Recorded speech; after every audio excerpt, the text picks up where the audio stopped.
So we're here at the Shoot Your Shot Film Festival, man. It is definitely going down, man. We're talking to some of the people that are here, the creators. We're talking to directors. We're talking actors. We're talking to everybody who's pulling up to us. Welcome to this broadcast. Please make sure you hit subscribe on that YouTube channel. You dig? All right. So we're talking to, like I said, producers, directors. It's a movie called Blexington. It's one of the movies that was screened here at the event. I want to introduce one of the producers. Please go ahead and talk to my camera real quick if you don't mind. Hey, thanks everyone. My name is Ragland. I enjoyed myself today here at the Shoot Your Shot Film Festival, and ready to just share with any questions that your users have. All right. So the first thing is, being a creative, a black man, a director. We don't have a lot of outlets, that have this kind of event, Shoot Your Shot Film Festival, where we can come out, present the material. So first of all, just tell me about, what do you think about that part of the industry? Like how do you feel like this particular event and others like it can help the cause to get movies like Blexington's out and just help the creatives, motivate them and keep them going? Well, I would answer that question with any outlet that allows you to play your art in front of other people, where you're getting raw responses instead of just likes on Facebook, or you're just showing it to your family, when you're actually getting a public raw response.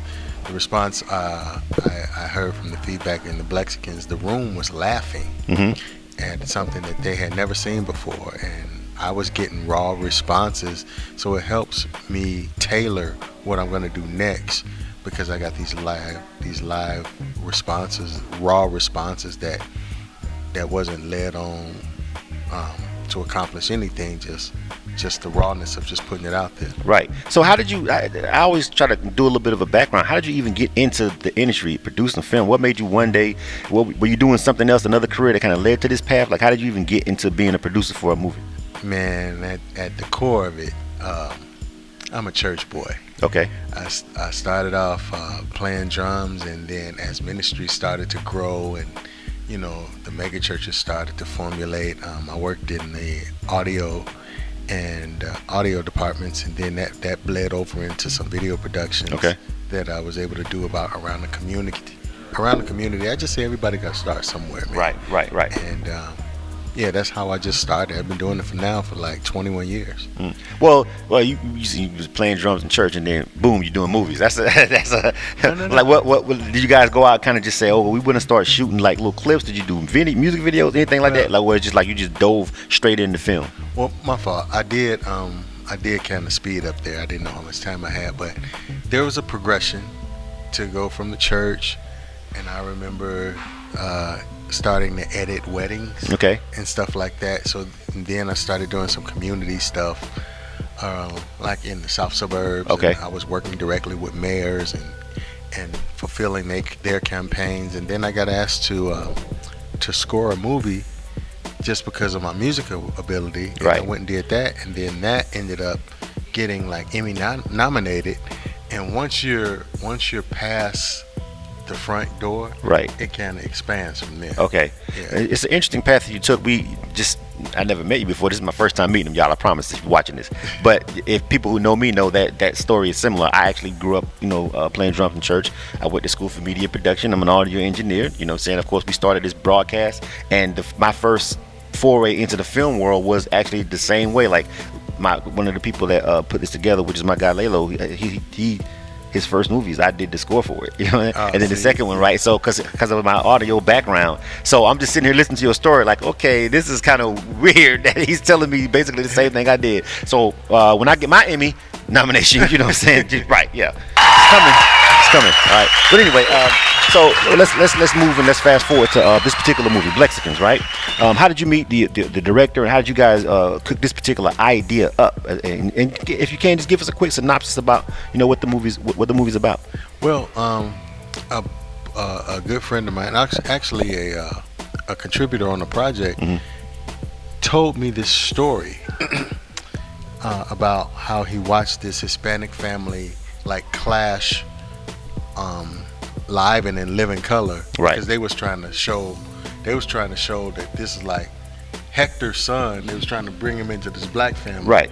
And they were rejecting him initially, but I just took that concept, and there's been all kind of culture clash movies come out, but never has it been blacks and Mexicans on the same screen Right. at the same time in a episodic environment. Right. Right. So I wanted to take those two, blend it with, yeah, they're always going to be arguing, there's always going to be friction.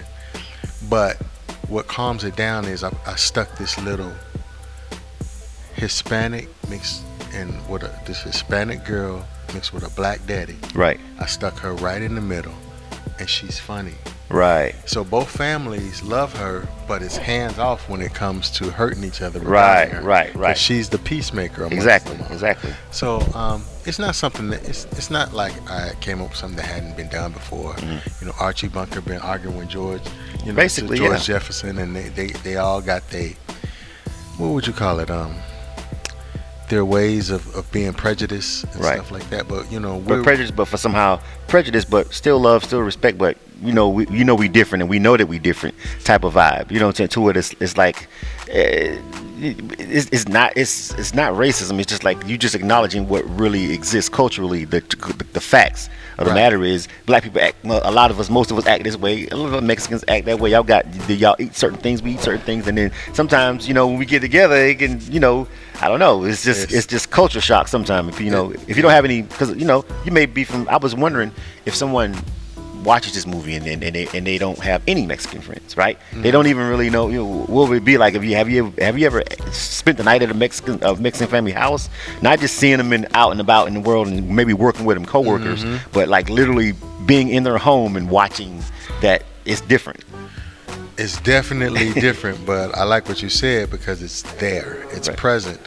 But now, with everybody got a phone in their hand, it's just not. It's easily covered up no more. Yeah, So yeah. the dude that threw the garbage can at the little girl walking across the street, Yeah. or the cops sticking their knee in somebody's back. Now it's filmed. Right. Now the world know who you are.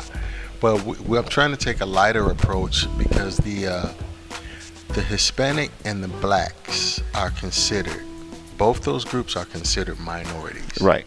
But man, if they ever come together, if we ever come Oh yeah. Everybody knows that, and I think by design, some people have made sure that we don't. You know what I'm saying? By pitting us against each other, ourselves included, on some occasions. You know what I'm saying? It But happens. Yeah. Enough slips through the gap to where I can grab enough content Mm-hmm. and we can exploit the good.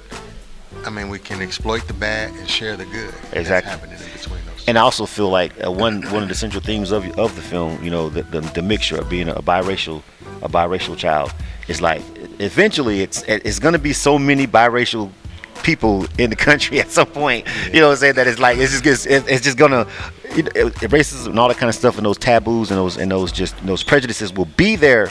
But the more and more people literally have blood relatives on both sides, actually the better at the end of the day, because at some point it's just gonna have to end, because how you ain't gonna talk about my mama or my daddy at that point, you know what I'm saying? So I'm fighting about that one, and the brown and the black. What you gonna do? So the more biracial kids you have, honestly, it's like, yo, It's becoming a beige world, man. yeah, And for some reason, that world has always been desired. yeah, My Caucasian brothers and sisters always wanted a tan, and these filters that's out on Instagram and all that stuff is able to brighten up the chocolate system. yeah. So I don't know why beige is that color, but it seems like that's eventually gonna happen as evolution just keeps going and keeps blending. We'll have that, but right now we got some cultures that's at odds with each other, Exactly. even within the culture. Oh yeah. Even with we got us that's at odds with us for just several different reasons. It could be your sexuality, your sexual preference. It could be whatever your identity is, whatever. We're gonna find something to beef about. But Exactly. you know what I'm saying. But we can also come together, as you've seen Black Twitter and Irish Twitter this past weekend. That tells you about what time this all happened. You know what I'm saying? So sometimes those cultures can come together and join up under one cause when they all feel the same way about a certain topic and about a certain thing. I pray You know what I mean? it continues to go that way. But Yeah. man, what Jabari has done, what the Shoot Your Shot Film Festival has done for people that have been holding on to their project or still sitting on the hard drive, you guys can enter into You do this next year too. Yeah, this year. I'm almost positive we'll be here next year. Yeah. So it's great to be able to showcase the work that you've done at a film festival. Yeah, it might cost a little bit, but it's you're in that industry that it costs to move, and once you just accept that, I think that just the networking opportunities alone, just within the first hour of displaying my film, I have a clear and a better path because there's so many professionals that attend. Exactly. And then you're here and you actually share the word as well. So thank you, man. Absolutely, definitely. And I want to make sure that people can, because if when they look at these particular interviews and we share this content, they may not have seen Lexicons. So I want you to tell them the best way that they can actually check it out. When is it coming out? Is it going to be fully released? Is it streaming? Anything that, if you want to check out a trailer, anything, I want you to let them know where they can go and find that. Well, what I'm going to do is give you the opportunity to feature the trailer on your site, or however you guys distribute. But yeah, right now I'm just sharing the trailer with those who are familiar with it. Right. And then because I'm still in the process of getting it into mainstream media. Okay. Like Blackish or Fresh Off the Boat. Exactly. Those types of shows. Yeah. And just real briefly, how difficult is that? Like how as once you've got the film in the can, it's in the can, it's done. And what holds you back from actually just, because you've got all these different streaming services, and you got Tubi, and you got all these different things that you can easily get it out there and get it in front of people's faces. But of course you want to hold off until you got the right marketing budget and everything. But there's so many options now. But what makes you pull the trigger on it at some point? I got a chance to get some information from Anthony Anderson and Lawrence Fishburne. Okay, great. And it took Blackish didn't happen overnight. Right. That took like 6, 7, 8 years. Yeah. And that's with those two kingpins at the helm of it all. Wow. So my job as a producer is really to continue to produce. I got 32 episodes of the Blexicans written and ready to go. But there is a handoff period with it either being an agent or a manager, and then you have to trust them because I'm not coming in as Denzel. Right. So they have a plethora of artists that they've already nailed down that's before them. But this process, it takes a whole nother professional to take it's almost like a quarterback. Quarterback got the ball. Right. But he don't score the touchdown. Exactly. Most time. He hand it off. Right.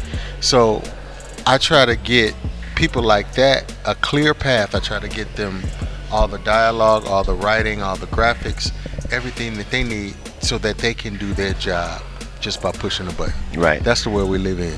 Click this, check this out, man. Right. And then it's done. That's it.